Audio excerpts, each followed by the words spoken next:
బట్టి మీకు స్తోత్రాలు చెల్లిస్తున్నాం ప్రభా.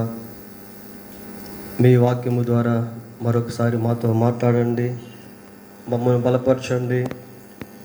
మీ యందు మమ్మను మీరు ఎంతో గొప్ప వ్యక్తులుగా చేశారు, అందును బట్టి మీకు స్తోత్రాలు.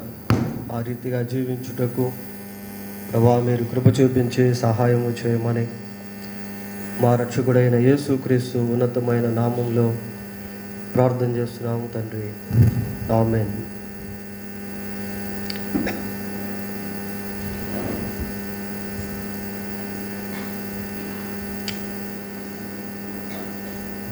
మానవ జీవితంలో చాలా వరకు ఎప్పుడు కూడా భవిష్యత్తును గురించి ఎక్కువ ఆలోచిస్తూ ఉంటాడు. ఫ్యూచర్ ప్లాన్, భవిష్యత్తు ప్రణాళిక. ఈ ప్రణాళికలు కూడా ఎలాగ ఉండాలని కోరుకుంటాడు అంటే ఎక్కువ కాలం ఉండాలని ఆశిస్తాడు. మన ఎదుట ఒక ప్రైవేటు ఉద్యోగాన్ని, ప్రభుత్వ ఉద్యోగాన్ని పెట్టి కోరుకోమంటే మనం ఏం కోరుకుంటాం? గవర్నమెంట్ జాబే కోరుకుంటాం. ఎందుకంటే అది ఎక్కువ కాలం ఉంటుంది. ఆ తర్వాత రిటైర్డ్ అయిన తర్వాత కూడా డబ్బులు వస్తూ ఉంటాయి. So we want to choose what is for ever. అలాగనే మన ఎదుట ఒక బాడీ ఇల్లు పెట్టి ఇంకొక ఇల్లు పెట్టి ఇది మీ సొంత ఇల్లు అని అన్నారనుకోండి, దేన్ని కోరుకుంటాం? సొంత ఇల్లునే కోరుకుంటాం. ఎక్కడో ఒక దగ్గర ఒక ప్లాట్ కొని ఆ ప్లాట్లో ఒక ఇల్లు మనం కట్టుకుంటే ఇంకా అదే మనకు శాశ్వతమైనటువంటి ఇల్లుగా భావిస్తాం. అలాగనే వివాహం కూడా అలాంటిదే. స్త్రీ పురుషులు ఇద్దరూ వివాహం చేసుకుంటే శాశ్వత కాల భార్యగా, శాశ్వత కాల భర్తగా ఆ వివాహ సంబంధం వారిని జతపరుస్తుంది. కనుక భవిష్యత్తు ప్రణాళిక కలిగినటువంటి ప్రతి మనిషి ఎక్కువ కాలం ఉండేటువంటి దాన్ని ఎక్కువగా ఆశిస్తూ ఉంటాడు. అయితే భౌతిక జీవితంలో మనం ఎక్కువ కాలంగా ఉండే వాటిని కోరుకున్నప్పటికీ అవి కూడా అశాశ్వతమైనటువంటివే. ఒక ప్రభుత్వ ఉద్యోగం చేస్తే it is the limitation period, దానికి ఒక పరిమితి కాలం అనేటువంటిది ఉంటుంది. 50 years, 58 years, 59 years వచ్చిన తర్వాత దాంట్లో విరమణ అనేటువంటిది కలుగుతుంది. మనం ఒక ఇల్లు, మంచి భవనాన్ని కట్టుకున్నప్పటికీ it is not also eternal, అది కూడా శాశ్వతమైనది కాదు. ఎన్నో భవనాలు భూకంపాలను బట్టి, తుఫానులను బట్టి కూలిపోయినటువంటి సందర్భాలు కూడా ఉన్నాయి. ఇలా వివాహ బంధంలో కూడా ఏదో ఒక రోజు భార్యను విడిచి భర్త, లేక భర్తను విడిచి భార్య వెళ్ళిపోక తప్పదు. కాబట్టి ఈ లోకంలో శాశ్వతమైనటువంటిది, నిరంతరము ఉండేటువంటివి ఏవి కూడా లేవు. అయితే శాశ్వతమైనటువంటివి ఏంటి అని బైబిల్ని ప్రశ్న వేస్తే చాలా విషయాలు బైబిల్ మనకు బోధిస్తుంది. ప్రియులారా, నిజంగా ప్రతి వ్యక్తికి ఈ బైబిల్లో ఉన్నటువంటి శాశ్వతమైన సత్యాలు అర్థమైతే అతని జీవితమే వ్యత్యాసంగా ఉంటుంది. ఈరోజు మనం ఒక 7 విషయాలు శాశ్వతమైనటువంటి వాటిని గురించి ధ్యానం చేసుకోబోతూ ఉన్నాం. This most important message for us to meditate and learn what is eternal. నిత్యత్వం అంటే ఏంటో అనే దాని గురించి మనం తెలుసుకోవడం అనేది చాలా చాలా ప్రాముఖ్యం. మొట్టమొదటిగా దేవుడు శాశ్వతమైనటువంటి వాడు. ద్వితీయోపదేశ కాండం 33వ అధ్యాయము 27వ వచనం ఒకసారి చూడండి. చాలు. దేవుడు ఎవరట? శాశ్వతమైనటువంటి వాడు. దేవుడు శాశ్వతమైనటువంటి వాడు. ప్రియులారా, ఆదియందు దేవుడు భూమి ఆకాశములను సృజించెను. బైబిల్ ప్రారంభ వచనం. భూమికి ఆకాశానికి ముందే దేవుడు ఉన్నాడు. కానీ చాలామందికి ఈ సత్యం తెలియదు. యెషయా గ్రంథం 2వ అధ్యాయము 18వ వచనం చదువుకుందాం ప్రియులారా. 2వ అధ్యాయము 18వ వచనం. యెషయా గ్రంథం 2వ అధ్యాయం విగ్రహములు బొత్తిగా నశించి పోవును. చాలామందికి ఈ విషయం తెలియదు. అటు మలేషియాకి వెళ్ళినా, జపాన్కి వెళ్ళినా, చైనాకి వెళ్ళినా, మస్కట్కి వెళ్ళినా, మక్కాకు వెళ్ళినా, ప్రపంచం అంతా కూడా విగ్రహాలే ప్రియులారా.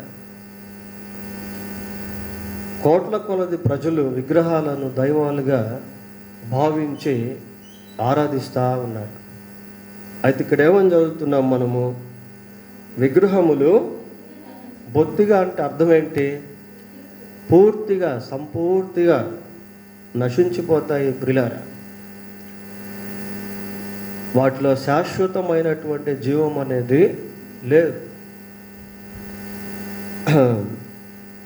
102వ కీర్తన 27వ వచనాన్ని చదువుదాం. 102వ కీర్తన 27వ వచనం. నీవు ఏకరీతిగా ఉండువాడవు, నీ సంవత్సరములకు అంతము లేదు. దేవుని సంవత్సరాలకు అంతం అనేటువంటిది లేదు. ఏకరీతిగా ఉన్నటువంటి వాడు, అనంతుడు దేవుడు, శాశ్వతమైనటువంటి వాడు. ప్రియులారా, హెబ్రీ పత్రిక 1వ అధ్యాయము 11వ వచనం కూడా చదువుకుందాం. 1వ అధ్యాయము 11వ వచనం. ఆకాశములు కూడా నీ చేతి పనులే, అవి నశించును గాని నీవు నిలిచియుండు. అవన్నీ వస్త్రము వలె పాతగి. ప్రియులారా, సో గాడ్ ఈజ్ ఎటర్నల్. దేవుడు శాశ్వతమైనటువంటి వాడు. ఈ సత్యం లోకంలో చాలామందికి తెలియదు ప్రియులారా. కనుక అసత్యమైనటువంటి వాటిని ఆశ్రయిస్తూ నమ్ముకుంటూ మనుషులు ఎంతగానో మోసపోతూ ఉన్నారు. కాబట్టి ఏది శాశ్వతము అనే ప్రశ్న వేసుకుంటే మొట్టమొదటి జవాబు దేవుడు. God is eternal. దేవుడు శాశ్వతమైనటువంటి వాడు. He is for ever and ever. ఎప్పుడు ఉండేటువంటి వాడు ప్రియులారా. పోతే రెండవదిగా దేవుని యొక్క రాజ్యం శాశ్వతమైన రాజ్యము. దేవుని యొక్క రాజ్యము శాశ్వతమైనటువంటి రాజ్యము. ఈ లోకములో అనేక రాజ్యాలు అనేటువంటివి ఉద్భవించాయి. అనేక రాజ్యాలు, ఉద్భవించిన రాజ్యాలు కాలగర్భంలో కలిసిపోయినాయి ప్రియులారా. ఒకప్పుడు ఐగుప్తు సామ్రాజ్యం ప్రపంచంలో ప్రఖ్యాతిగాంచిన సామ్రాజ్యం. ఐగుప్తు దేశంలో ఉన్నటువంటి మమ్మీలు, ఐగుప్తు దేశంలో ఉన్నటువంటి కట్టడలు నేటికి ప్రసిద్ధిగాంచినటువంటివి. But the empire of Egypt is not now. అయితే ఐగుప్తు సామ్రాజ్యం ఇప్పుడు చలామణిలో లేదు ప్రియులారా. తర్వాత బబులోను సామ్రాజ్యం, మాదియా పారసిక సామ్రాజ్యం, రోమా సామ్రాజ్యం, గ్రీకు సామ్రాజ్యం, ఇవన్నీ కూడా చరిత్ర పుటల్లో అద్భుతంగా రాయబడినటువంటి రాజ్యాలు. అయితే ఇప్పుడు అవి ఉనికిలో లేవు. ఈ ప్రపంచమే ఒకరోజు సంపూర్తిగా గతించిపోతుంది ప్రియులారా. చూడండి, పేతురు రాసిన 2వ పత్రిక 3వ అధ్యాయము 10వ వచనం. అయితే ఆ దినమున ఆకాశములు మహాధ్వనితో గతించిపోవును, పంచభూతములు మికుటమైన వేండ్రముతో లయమైపోవును, భూమియు దాని మీదనున్న కృత్యములను కాలిపోవును. ప్రియులారా, ఈ లోకంలో మనుషులకి సత్యం తెలియదు. పంచభూతములు మిక్కుటమైన వేండ్రముతో లయమైపోవును, భూమియు దాని మీద ఉన్న సమస్త కృత్యములు కాలిపోవును.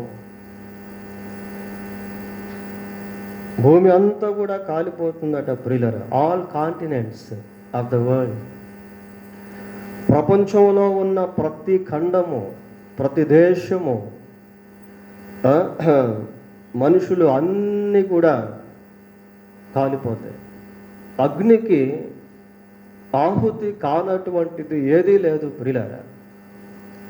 ఒకప్పుడు జలప్రళయం వస్తే కొన్ని జీవులు బ్రతికాయి. చేపలు బ్రతికాయి, తాబేళ్లు బ్రతికాయి, కొన్ని జీవులు బ్రతికాయి ప్రియులారా. అగ్నికి ఏది కూడా బ్రతకలేదు. భూమియు దాని మీద ఉన్న సమస్త కృత్యములను కాలిపోవును, పంచభూతములు మిక్కుటమైన వేండ్రముతో లయమైపోవును. అయితే దేవుని రాజ్యము ఎప్పుడు ఉండేటువంటిది.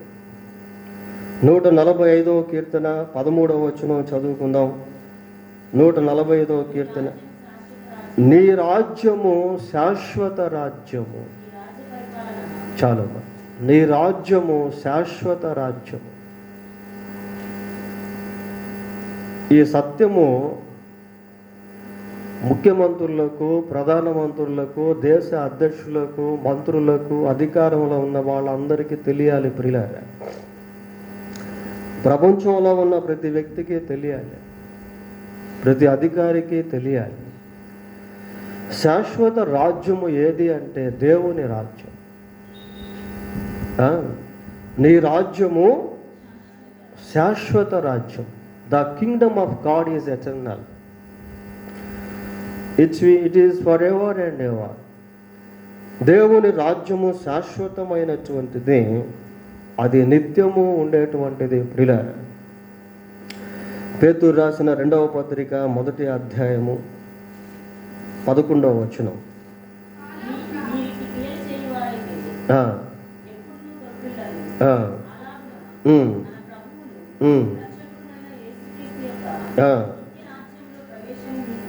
నిత్య రాజ్యములో ప్రవేశము మీకు. చాలా, నిత్య రాజ్యము ప్రియులారా. యేసుక్రీస్తుకున్నటువంటి రాజ్యం ఎలాంటిది అంటే నిత్య రాజ్యము. సిలువ మీద ఉన్న దొంగ అంటున్నాడు, యేసు నీవు నీ రాజ్యంతో వచ్చినప్పుడు నన్ను జ్ఞాపకం చేసుకొని. The dacoit understood the Kingdom of God. బందిపోటు దొంగ దేవుని రాజ్యమును గూర్చిన గ్రహింపులోనికి వచ్చాడు. కనుక ఈ లోకంలో శాశ్వతమైనది ఏదీ లేదు ప్రియులారా. ఏ రాజ్యమైనా ఒక రోజు గతించిపోవాల్సిందే. లోకమును దాని ఆశయు గతించును, లోక నటన గతించుచున్నది. కాబట్టి శాశ్వతమైనది ఏంటి అంటే దేవుని యొక్క రాజ్యం. పోతే మూడవదిగా రెడెంప్షన్, విమోచనము. The redemption of God is eternal. యేసుక్రీస్తు ద్వారా మానవాళికి అనుగ్రహింపబడిన విమోచనము శాశ్వతమైనటువంటిది ప్రియులారా. 49వ కీర్తన 9వ వచనం ఒకసారి చదువుదాం. 49:9.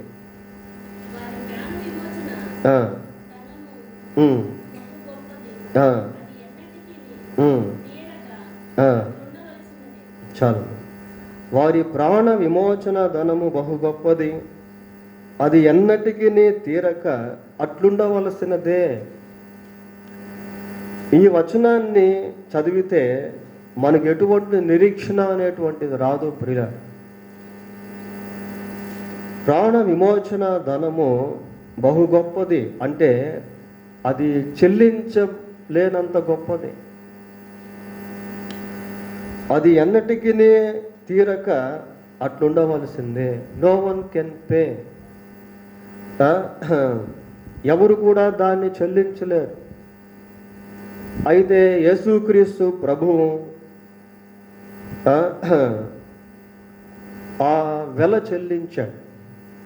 క్రీస్తు ప్రభువు తీసుకొచ్చినటువంటి ఆ విమోచనము శాశ్వతమైనది. హెబ్రీ పత్రిక 9వ అధ్యాయము 11వ వచనం చదువుకుందాం.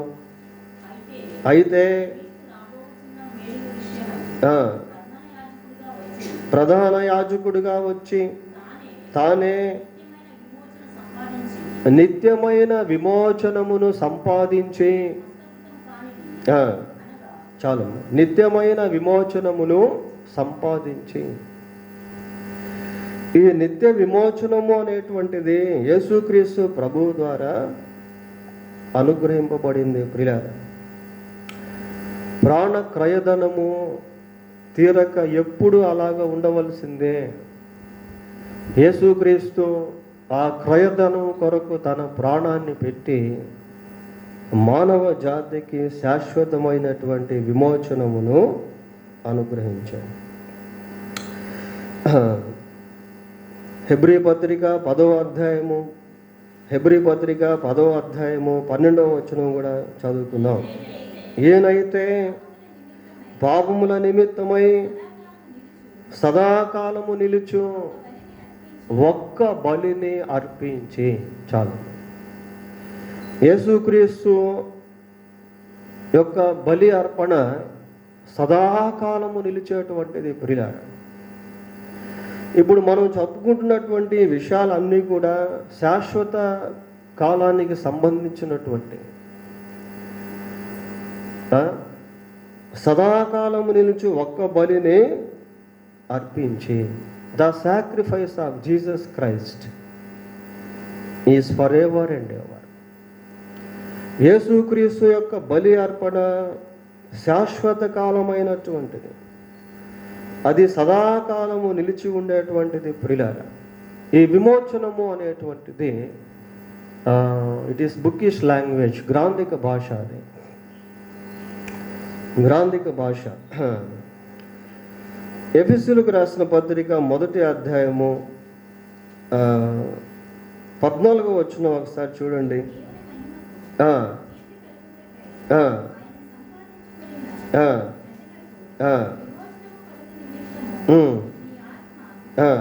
అమ్మ ఒక్క నిమిషం, కొలస్సీ 1:14 చూద్దాం. కొలస్సీ 1:14. ఆ కుమారుని యందు మనకు విమోచనము అనగా పాప క్షమాపణ కలుగుతుంది. ఆ విమోచనము అనేటువంటి పదానికి డెఫినేషన్ ఇక్కడ మనం చూస్తూ ఉన్నాం. ప్రియులారా, అంటే ఇంకొంచెం స్పష్టంగా ఇక్కడ మనం చదువుతూ ఉన్నాం. ఏమనుంది అక్కడ? ఆ కుమారుని యందు మనకు విమోచనము అనగా పాప క్షమాపణ కలుగుచున్నది. పాప క్షమాపణ కలుగుచున్నది. ఈ పాప క్షమాపణ అనేటువంటిది యేసుక్రీస్తు ద్వారా మానవాళికి అనుగ్రహించబడింది. ఈ పాప క్షమాపణ అనేటువంటిది ఎలాంటిది అంటే అది నిత్యము ఉండేటువంటిది. పాత నిబంధన గ్రంథంలో మనిషి పాపం చేసిన ప్రతిసారి బలి అర్పిస్తూ ఉండేవాడు. ప్రతి సంవత్సరం ప్రధాన యాజకుడు ఆ పాప పరిహారార్థ రక్తాన్ని అతి పరిశుద్ధ స్థలంలోనికి ప్రతి సంవత్సరం తీసుకెళ్లాల్సి వచ్చేది. ఆ యాజకులు శాశ్వత కాలం ఉండేవాళ్ళు కాదు కాబట్టి వాళ్ళు చనిపోతే వాళ్ళ తర్వాత ఇంకొక యాజకుడు ఆ బలి పశువు రక్తము ఎప్పుడూ ఒకటేగా ఉండదు. ఆ బలి అయిపోయినాక ఇంకొక జంతువుని బలి ఇచ్చి ఆ రక్తాన్ని తీసుకెళ్ళేవాడు. ఆ ప్రధాన యాజకుడు చనిపోయిన తర్వాత ఇంకొక ప్రధాన యాజకుడు వచ్చి ఇంకొక బలి పశువు యొక్క రక్తాన్ని తీసుకెళ్ళేవాడు. అయితే ఇక్కడికి వచ్చేసరికి ఈ నిత్య విమోచనము అంటే శాశ్వత కాలపు పాప క్షమాపణ యేసుక్రీస్తు యొక్క బలి అర్పణ ద్వారా మానవాళికి ప్రసాదించబడింది. ఇది ఫైనల్ ప్రియులారా, ఇది సమస్త మానవాళి కొరకు సదాకాలము నిలిచి ఉండేటువంటి బలి అర్పణ. ఇంకా పాప క్షమాపణ కొరకు ఏ బలి చెల్లించాల్సినటువంటి పని లేదు. డబ్బు కానీ, జంతువు కానీ, పశువు కానీ, మనుషులు కానీ, మనుషుల్ని కూడా బలిస్తారు కొద్దిమంది, వస్తువులు కానీ, ఇంకా ఏమి చెల్లించాల్సినటువంటి పని లేదు. ఒకవేళ చెల్లించినా అది చల్లదు ప్రియులారా. యేసుక్రీస్తు యొక్క శిలువ బలి అర్పణ అది సదాకాలము నిలిచిపోయేటువంటిదిగా దేవుడు నిర్ణయించాడు. So the redemption of Jesus Christ is eternal. క్రీస్తు ప్రభు యొక్క విమోచనము శాశ్వతమైనది. It is not a temporary. అది తాత్కాలికమైనటువంటిది కాదు ప్రియులారా, శాశ్వతమైనది. ఎన్నైనా ఇప్పటికి 3 అయినాయి, పోతే 4వది రక్షణ ప్రియులారా. దేవుడు మానవాళికి అనుగ్రహించినటువంటి రక్షణ శాశ్వతమైనది, నిత్య రక్షణ అంటారు దాన్ని. చూడండి, హెబ్రీ పత్రిక 5వ అధ్యాయము, హెబ్రీలకు రాసిన పత్రిక 5వ అధ్యాయము 10వ వచనాన్ని చదువుతున్నాం.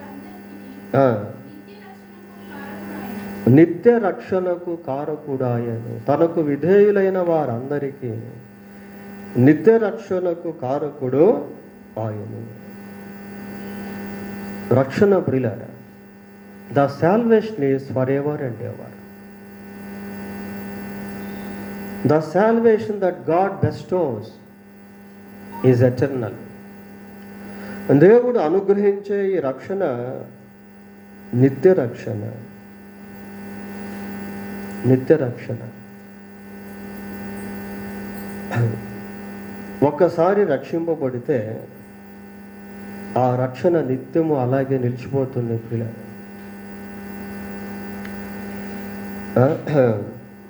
The salvation is the gift of God. ఈ రక్షణ మానవాళికి దేవుడు అనుగ్రహించేదానికి తన ప్రాణాన్ని పణంగా పెట్టాడు. యేసుక్రీస్తు యొక్క రక్తము ద్వారా, ప్రాణము ద్వారా ఈ రక్షణ మానవాళికి దేవుడు అనుగ్రహించాడు. It is the gift of God.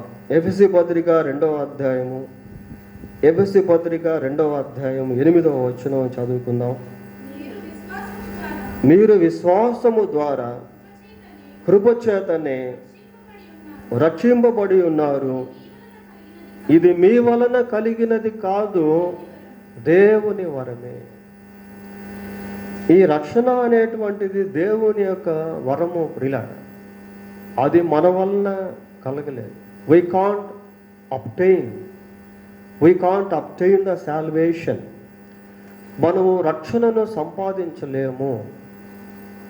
డబ్బు ద్వారా కానీ, జ్ఞానము ద్వారా కానీ, మంచి క్రియల ద్వారా కానీ, దాన ధర్మాల వలన కానీ ఈ రక్షణ అనేటువంటిది మనము సంపాదించలేము.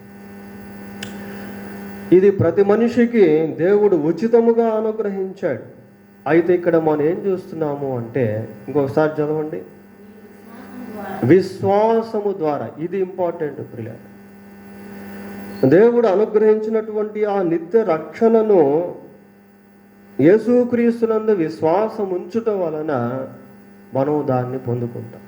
ఆ పొందుకునేటువంటి రక్షణ యుగములు అలాగే నిలిచి ఉంటుంది. మరి దేని నుంచి రక్షణ అని మనం ఆలోచన చేసినట్లయితే, పాపము నుండి రక్షణ ప్రియులారా. పాపము చాలా క్రూరమైనటువంటిది. పాపములో జీవం ఉంటుంది. పాపం అంటే it is not A simple thing. అదేదో ఊరికే సులభతరమైనటువంటిది కాదు ప్రియులారా. పాపములో జీవం ఉంటుంది, పాపములో నాశనం చేసేటువంటి శక్తి అనేది ఉంటుంది. పాపము చాలా భయంకరమైనది, చాలా కఠోరమైనది. అయితే యేసుక్రీస్తు పాపము నుండి మనల్ని రక్షించాడు. తన ప్రజలను వారి పాపముల నుండి ఆయనే రక్షించును గనుక ఆయనకు యేసు అను పేరు పెట్టు. తర్వాత శాపము ప్రియులారా, శాపము నుండి యేసు ప్రభు రక్షించాడు. Curse is very dangerous thing. It goes for ever and by generation. ఈ శాపము అనేటువంటిది ఎలాంటిది అంటే తరతరాలు వెంబడించేటువంటిది ప్రియులారా. అయితే యేసుక్రీస్తు ప్రభు మన కొరకు శాపగ్రాహి అయి శాపము నుండి మనకు విడుదల అనేది ఇచ్చాడు, రక్షణ అనేది ఇచ్చాడు. ఇంకా చెప్పాలి అంటే మరి ప్రభు మనల్ని నరకం నుండి రక్షించాడు. నరకం నుండి రక్షించాడు ప్రియులారా. నరకము అన్నిటికంటే భయంకరమైంది. నరకము అన్నిటికంటే భయంకరమైంది ప్రియులారా. ఒక్కసారి నరకంలోనికి వెళ్తే ఇక ఎప్పుడు కూడా ఆ నరకం నుండి మనిషి బయటకు రాలేడు. నరకము నుండి యేసుక్రీస్తు ప్రభు రక్షించాడు. ఈ రక్షణ నిత్య రక్షణ. రక్షింపబడినటువంటి వ్యక్తి యుగాలు ఆ రక్షణను అనుభవిస్తూ ఉంటాడు ప్రియులారా. So it is called the eternal salvation. కాబట్టి ఇది నిత్య రక్షణగా పిలువబడతా ఉంది. ఎన్నైనాయి ఇప్పటికి? 4 అయినాయి ప్రియులారా. పోతే 5వదిగా, ఇది చాలా ఇంపార్టెంట్. ఇది అన్నీ ఇంపార్టెంటే, ఇది కూడా చాలా ప్రాముఖ్యమైనది. ఏంటి అంటే సువార్త, నిత్య సువార్త.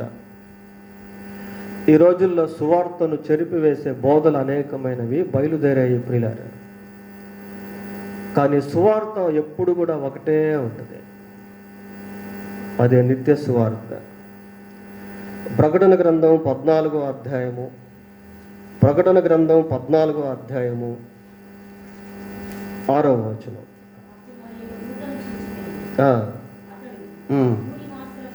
భూనివాసులకు అనగా ప్రతి జనమునకును ప్రతి వంశమునకును ఆయా భాషలు మాట్లాడు వారికి ప్రతి ప్రజకును ప్రకటించినట్లు నిత్య సువార్త తీసుకొని ఆకాశ మధ్యమున ఎగురుచుండెను. ప్రియులారా, ఇక్కడ నిత్య సువార్తల గురించి చదువుతా ఉన్నాం. ఈ నిత్య సువార్తను ఎవరు ప్రకటిస్తున్నారు? ఇక్కడ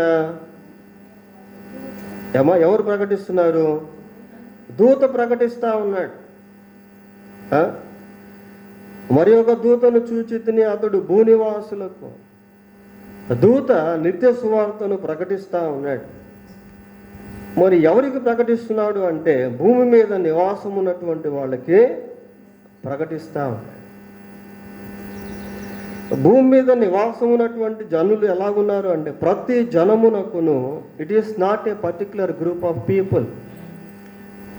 అదేదో ఒక ప్రత్యేకమైనటువంటి గుంపుకు కాదు.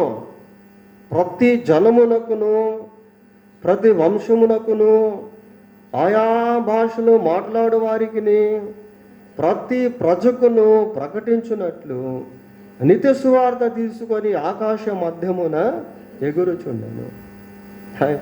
ఈ రోజుల్లో సేవకులు ఫ్లైట్లో ఒక దేశం నుంచి ఇంకొక దేశానికి, ఇంకో దేశం నుంచి ఇంకో దేశానికి వెళ్తున్నారు ప్రియులారా, సువార్త ప్రకటించేదానికి.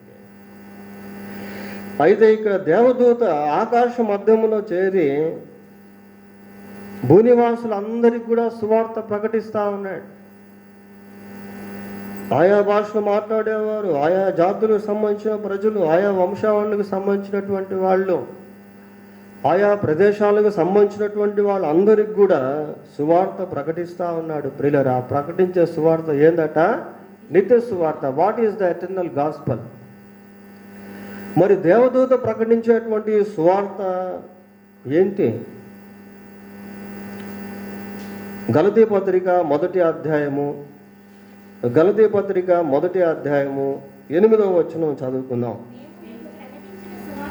మేము మీకు ప్రకటించిన సువార్త గాక మరి ఒక సువార్తను మేమైనను పరలోకము నుండి వచ్చిన ఒక దూత అయినను మీకు ప్రకటించిన ఎడల అతడు శాపగ్రస్తుడవును గాక. పరలోకము నుండి ఒక దూత వచ్చి వీరు ప్రకటించిన సువార్త కాకుండా, అంటే అపోస్తులు ప్రకటించిన సువార్త కాకుండా ఇంకొక సువార్త ప్రకటిస్తే వారు శాపగ్రస్తులు అని పౌలు మాట్లాడుతున్నాడు ప్రియులారా. కాబట్టి ఆ దూత ప్రకటించిన సువార్త, నిత్య సువార్త ఏంటి అంటే అపోస్తులు ప్రకటించిన సువార్త. ఒకటే సువార్త, ఇంకా వేరే సువార్త లేదు. యేసు ప్రభు అన్నాడు, మీరు సర్వలోకమునకు వెళ్ళి సర్వ సృష్టికి సువార్తను ప్రకటించండి. Okay, there is only one gospel to be preached all over the world.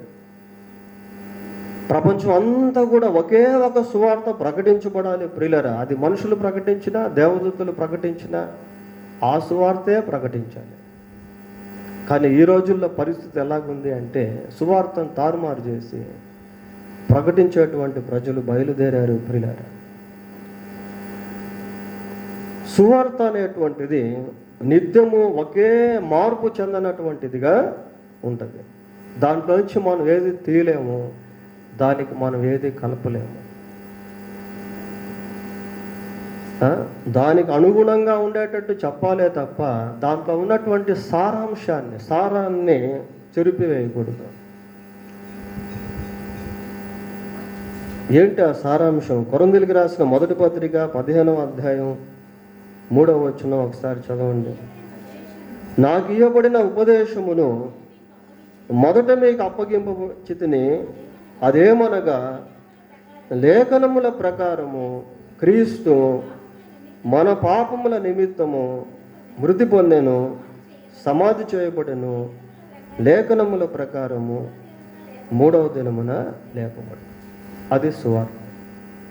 ఇంకా దానికి మనం వేరే యాడ్ చేయొచ్చు అంటే దాంట్లో యేసు ప్రభు యొక్క జన్మను గురించి చెప్పొచ్చు, దాంట్లో యేసు ప్రభు యొక్క జీవితం గురించి చెప్పొచ్చు, ఇంకా యేసు ప్రభు సిలువలో కార్చిన రక్తమును గురించి చెప్పొచ్చు, పాప క్షమాపణ గురించి చెప్పొచ్చు, ఆత్మను గురించి, పరలోకమును గురించి, నరకమును గురించి, ఇలా వివిధ, అంటే దానికి రిలేటెడ్గా ఉన్నటువంటి విషయాలనే తీసుకొని ఆ సువార్తకు అనుగుణంగా ప్రకటించాలే తప్ప ఈ సారాంశాన్ని తీసి బయటపడేసి లేక ప్రక్కన పెట్టేసి వేరే చెప్పడం అనేటువంటిది సరైనది కాదు పిల్లారా. సువార్త అనేటువంటిది ఎప్పుడు ఎవరు ప్రకటించినా కూడా ఒకటే విధంగా ఉంటుంది. దేవదూత ప్రకటించిన, దేవుని సేవకులు ప్రకటించిన, సువార్థికులు ప్రకటించిన, విశ్వాసులు ప్రకటించిన సువార్త ఎప్పుడు కూడా మార్పు చెందనటువంటిదిగా ఉంటుంది. ఏది శాశ్వతమైనటువంటిది అంటే ద గాస్పల్ ఈజ్ ఎటర్నల్. శాశ్వతమైనటువంటిది సువార్త ప్రియులారా. ఈ సువార్త ఎప్పుడు కూడా అలాగే ఉంటుంది. ఒకటే ఒక సువార్త అంతే. యేసు మన పాపముల కొరకు మరణించాడు, సమాధి చేయబడ్డాడు, సజీవుడై 3వ రోజు తిరిగి. దాంట్లో ఎక్స్ప్లెనేషన్ ఇవ్వచ్చు, దాంట్లో నుంచి అనేక వివరణలు ఇవ్వచ్చు, కానీ ఆ ఎసెన్స్ మాత్రం మారకూడదు. ఈ రోజుల్లో కలిపి చెరిపి యేసు ప్రభు యొక్క మరణమును గురించి, పునరుద్ధానమును గురించి వక్రీకరించి బోధించేటువంటి బోధలు ఎన్నో వస్తూ ఉన్నాయి ప్రియులారా. కాబట్టి సువార్త ఎప్పుడు కూడా కనుమరుగు కాకూడదు, అది శాశ్వతమైనటువంటిది. So the gospel of Christ is for ever and ever. క్రీస్తు ప్రభు యొక్క సువార్త నిత్యము ఉండేటువంటి, అది శాశ్వత కాలమైనటువంటిది. అది it is not for a group of people. అదేదో ఒక ప్రజా గుంపు కోసం కాదు, యూదులకు లేక క్రైస్తవులకు అనేది కాదు. అది ప్రతి వంశానికి, ప్రతి భాష మాట్లాడేటువంటి ప్రజలకి, ప్రతి జనాంగానికి, ప్రతి దేశానికి, కూడా ఒకటే సువార్త ప్రియులారా. So the gospel of Christ is eternal. పోతే 6వదిగా నిత్య జీవము, ఎటర్నల్ లైఫ్. ఈ నిత్య జీవము అనేటువంటిది కూడా చాలా ప్రాముఖ్యం ప్రియులారా. చాలామందికి నిత్య జీవమును గురించి తెలియదు, చాలామందికి తెలియదు. ఏదో బ్రతికాము చనిపోతున్నాము అనుకుంటారే తప్ప నిత్య జీవము అనేది ఒకటి ఉంది అన్న సంగతి చాలామందికి తెలియదు ప్రియులారా. మత్తయి సువార్త 25వ అధ్యాయము, మత్తయి రాసిన సువార్త 25వ అధ్యాయము 46వ వచనాన్ని చదువుకుందాం. వీరు నిత్య శిక్షకును నీతిమంతులు నిత్య జీవమునకును పోవుదురు. ప్రియులారా, ఇక్కడ నిత్య జీవము అనేటువంటి మాటను మనం చదువుతాము. వీరు నిత్య శిక్షకును నీతిమంతులు నిత్య జీవమునకును పోవుదురు.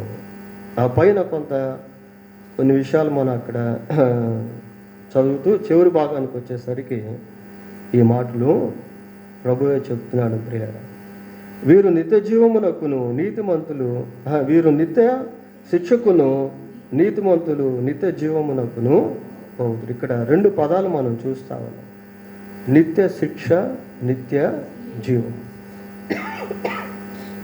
ఈ 2 కూడా ఎప్పుడూ ఉండేటువంటి. నిత్య శిక్ష కూడా అంతే, దాని గురించి తర్వాత చూద్దాం. ఇక్కడ నిత్య జీవముల గురించి చదువుకుంటున్నాం ప్రియులారా. ఈ నిత్య జీవము అంటే ఏంటంటే దేవునితో నిత్యము జీవించే జీవితము. ఎప్పుడు దేవునితోనే ఉండేటువంటి జీవితం ప్రియులారా. ఈ నిత్య జీవము అనేటువంటిది గ్రీకులో అయోనియోస్ అనేటువంటి పదాన్ని వాడారు. ఆ నిత్య జీవము అనేది కేవలం దేవునికి మాత్రమే వర్తిస్తుంది. ప్రతి జీవము గల దేవునిలో నుంచే రావాలి. అయితే దేవుడు ఆ నిత్య జీవాన్ని తన యందు విశ్వాసం ఉంచిన ప్రతి ఒక్కరికి కూడా అనుగ్రహించాడు. దేవుడు లోకమును ఎంతో ప్రేమించును కాగా తన అద్వితీయ కుమారుని యందు విశ్వాసం ఉంచి ప్రతివాడు నశింపక నిత్య జీవము పొందునట్లు ఆయనను అనుగ్రహించను. That is the eternal plan of God for human beings. మానవాళి పట్ల దేవుని నిత్య సంకల్పం అది ప్రియులారా. ఈ నిత్య జీవము అనేటువంటిది మనం యేసుక్రీస్తునందు విశ్వాసం ఉంచటం వలన పొందుకుంటాము. పొందుకునేటువంటి ఈ నిత్య జీవము ఇక ఎప్పుడు కూడా గతించదు ప్రియులారా.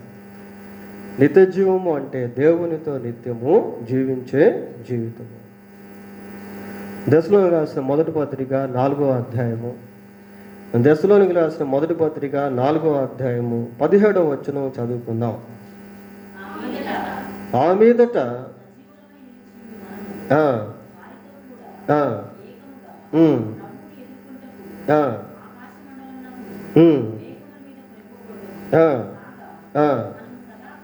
మనము సదాకాలము ప్రభువుతో కూడా ఉందము. మనము సదాకాలము, నిత్య జీవము అనేది లేకపోతే మనం సదాకాలం లేక ఎల్లప్పుడూ దేవునితో ఉండలేము ప్రియులారా. మనము సదాకాలము అంటే ఇది కూడా it is not A particular period of time. అంటే ఇదేదో ఒక పరిమితి కాలం వంటిది కాదు. ఇది ఎప్పుడూ ఉండేటువంటిది, సదాకాలము ప్రభువుతో కూడా ఉండుట. చాలామంది లోకంలో మరణిస్తూ ఉన్నారు. మరణించినటువంటి కుటుంబాల్లో ఎంతో క్షోభ, ఎంతో దుఃఖం, ఎంతో బాధ, ఎంతో వేదన. మరణించే మనిషికి ఈ నిత్య జీవమును గూర్చిన గ్రహింపు ఉన్నట్లయితే ఆ మరణముల సంతోషాన్ని కలిగి మరణిస్తాడు ప్రియులారా.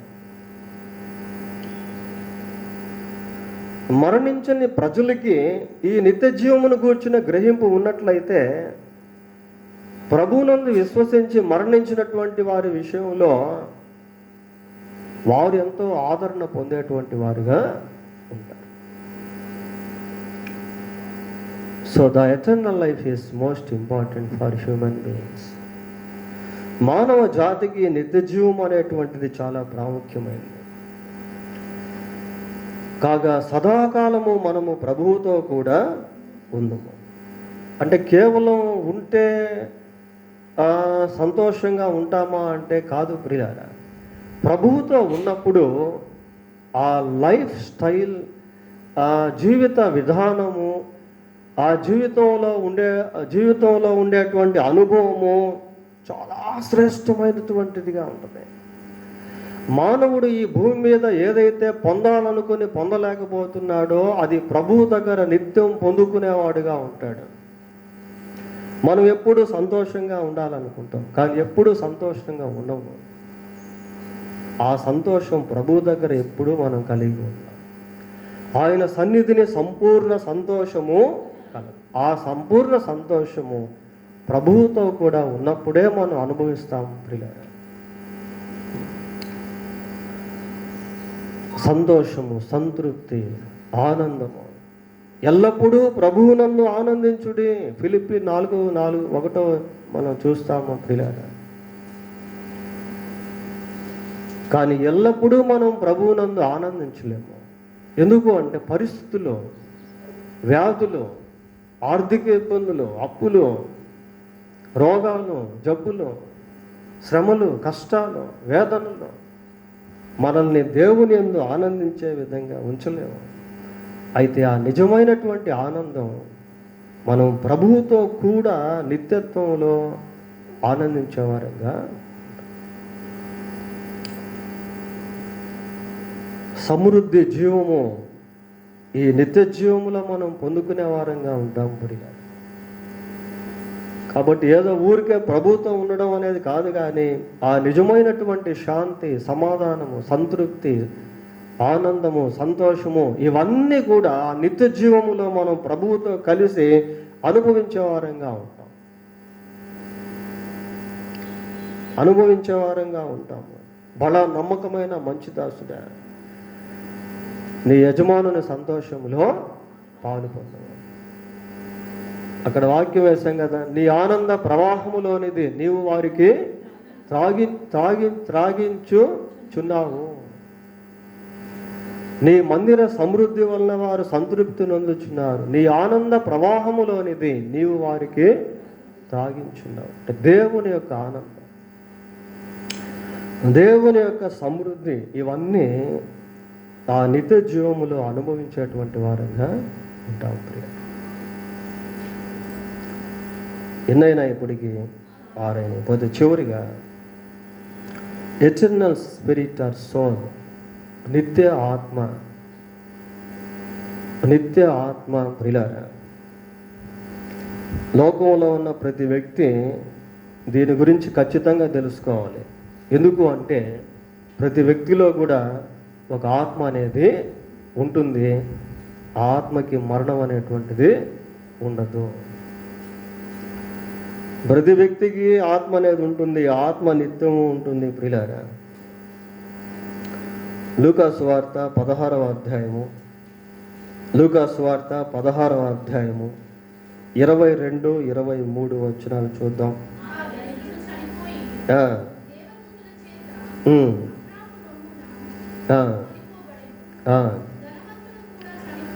ధనవంతుడు కూడా చనిపోయి పాతి పెట్టబడెను.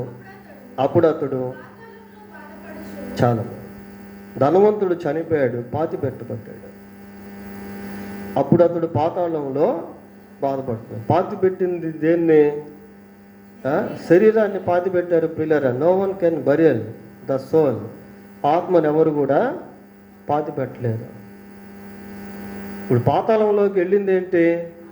ఆత్మ. శరీరం పోలేదు. మళ్ళీ చూడండి ఆ డిఫరెన్స్ చూడండి. ఆత్మను ఎవరు పాతి పెట్టలేరు, శరీరం ఎప్పుడు పాతాళానికి వెళ్ళలేదు. డివైడ్ అయిపోయింది చనిపోగానే.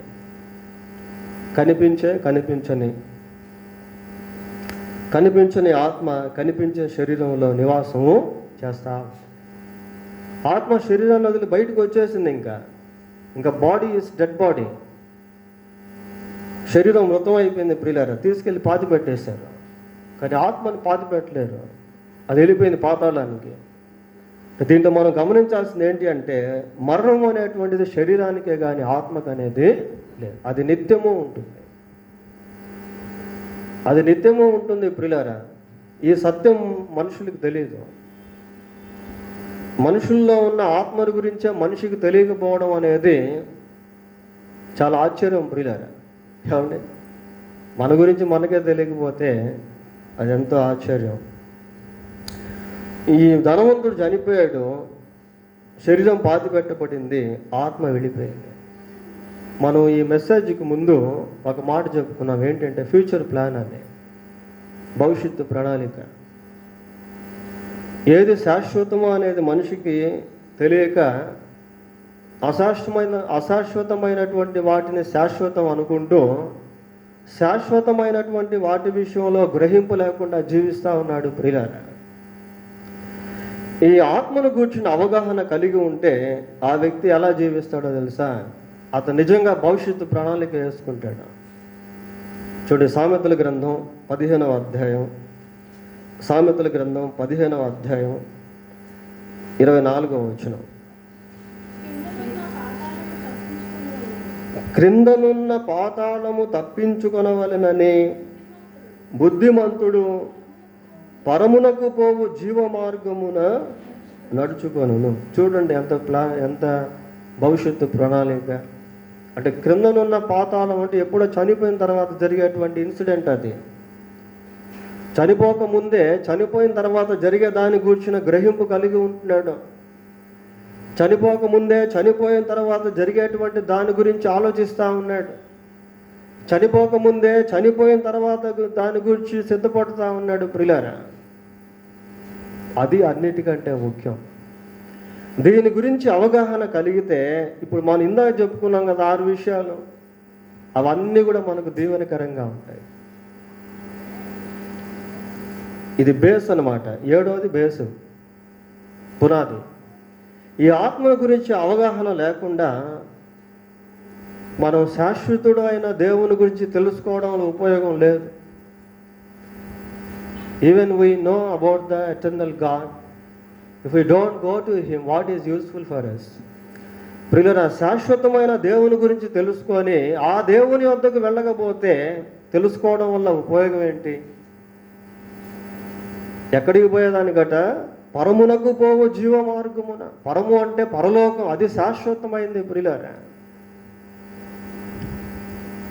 ఆ శాశ్వతమైనటువంటి లోకంలోనికి వెళ్ళేదానికి పరమునకు పోవు జీవ మార్గమున నడుచుకుంటాడట. ఈ గ్రహింపు లేకుండా ప్రజలు భవిష్యత్తు ప్రణాళిక లేక చనిపోయి వారి ఆ నిత్యమైనటువంటి ఆత్మలు ఎక్కడికి వెళ్తున్నాయి అంటే పాతాళానికి వెళ్ళిపోతారు. పాతాళం తప్పించుకునేటువంటి ప్రణాళిక వేసుకోవట్లేదు. ఎందుకంటే ఆత్మను గూర్చిన అవగాహన లేదు ప్రియులారా. ఆత్మను గూర్చిన అవగాహన లేదు, ఆత్మను గూర్చినటువంటి జ్ఞానం లేదు, గ్రహింపు లేదు. క్రిందనున్న పాతాళమును తప్పించుకొనవలనని బుద్ధిమంతుడు పరమునకు పోవు జీవ మార్గమున నడుచుకోండి. చనిపోయిన తరువాత జరిగేటువంటి దాని గురించి ముందే తెలుసుకొని ప్రిపేర్ అవుతున్నాడు ప్రియులారా, సిద్ధపడుతూ ఉన్నాడు. ఇది ప్రతి ఒక్కరు కూడా ఖచ్చితంగా తెలుసుకోవాల్సినటువంటి విషయం. ఈ లోకంలో శాశ్వతమైనది ఏది కూడా లేదు. కానీ శాశ్వతమైనది ఏంటి అంటే 7 విషయాలు మనం చూసి, ఇవన్నీ కూడా శాశ్వతమైనవి. ఇవన్నీ కూడా శాశ్వతమైనవి. ఇంకా బైబిల్లో అనేకమైనవి ఉన్నాయి. అయితే ఇవి చాలా ప్రాముఖ్యమైనటువంటి విషయాలుగా మనము చూస్తూ ఉన్నాం ప్రియులారా. కనుక ఆత్మను గూర్చినటువంటి గ్రహింపు మనం కలిగి ఉండాలి. అప్పుడు దేవుని గురించినటువంటి ఆ శాశ్వతమైన దేవుని గురించిన విషయం మనకు దీవెనకరంగా మారుతుంది. దేవుని రాజ్యం శాశ్వతమైన, దాంట్లో మనం ప్రవేశించేవారంగా. విమోచనము అనేటువంటిది ఆత్మకే. శాశ్వతమైన విమోచనం అనేది ఆత్మకు ప్రియుల, శరీరానికి కాదు. పాపక్షమాపణ అనేది ఆత్మకే. కనుక ఆత్మను గూర్చినటువంటి గ్రహింపు, రక్షణ అనేటువంటిది ఆత్మకే. ఈ ఆత్మను గూర్చిన గ్రహింపు మనం ఎప్పుడైతే పొందుకుంటామో, ఇందాక మనం మత్తయి సువార్త 25వ అధ్యాయంలో చూసాం, వీరు నిత్య శిక్షకును నీతిమంతులు నిత్య జీవమునకును. ఈ ఆత్మ విషయంలో గ్రహింపు లేకపోతే నిత్య జీవాన్ని కూడా మనిషి అనుభవించలేడు. నిత్య శిక్షకు వెళ్ళిపోవాలి. అక్కడ ఆ శిక్ష కూడా శాశ్వతమైందే. ఆ శిక్ష కూడా శాశ్వతమైందే ప్రియులారా. నరకం అనేటువంటిది యుగయుగాలు ఉండేటువంటిది. It is not a temporary punishment, it is for ever and ever. యుగయుగాలు ఆ శిక్ష అనేటువంటిది అలాగే ఉంటుంది. కాబట్టి దేవుడు తన మహాకృప చేత తన జీవవాక్యంలో ఇవన్నీ కూడా చాలా చాలా స్పష్టంగా ప్రభువు రాయించాడు. దేవుడు తన వాక్యాన్ని దీవించునుగాక. ప్రార్థన చేసుకుందాం. ప్రార్థన.